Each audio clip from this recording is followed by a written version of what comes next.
Dorothea Dix's policy practice was centered on improving the conditions and lives of the mentally ill.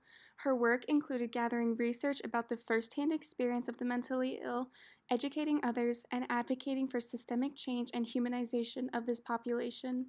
She became interested in working with this population in 1837, but a few years later she saw inside a prison for the first time at East Cambridge Jail, which truly sparked her work in advocacy.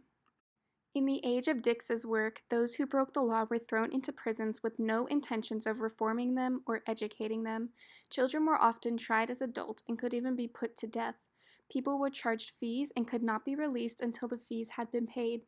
Dorothea Dix was among many people who wanted to reform these terrible systems.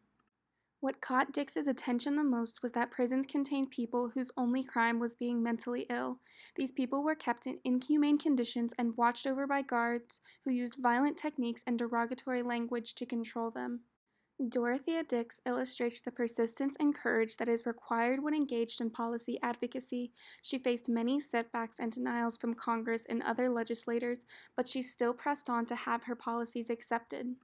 Dix focused heavily on educating the public about the plight of the mentally ill. She traveled thousands of miles around the United States to inform people about an issue that many did not understand very well.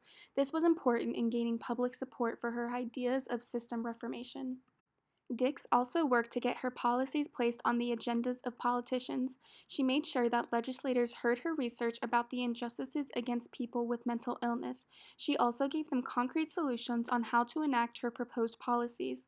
This included informing the politicians about how to fund and build the new institutions she was fighting for, thus giving the politicians a clear plan of action. This strategy and perseverance is mirrored by modern social workers today when advocating for new legislation. One of Dix's shortcomings in her work that modern social workers can learn from is that she failed to properly troubleshoot the enactment of her policies.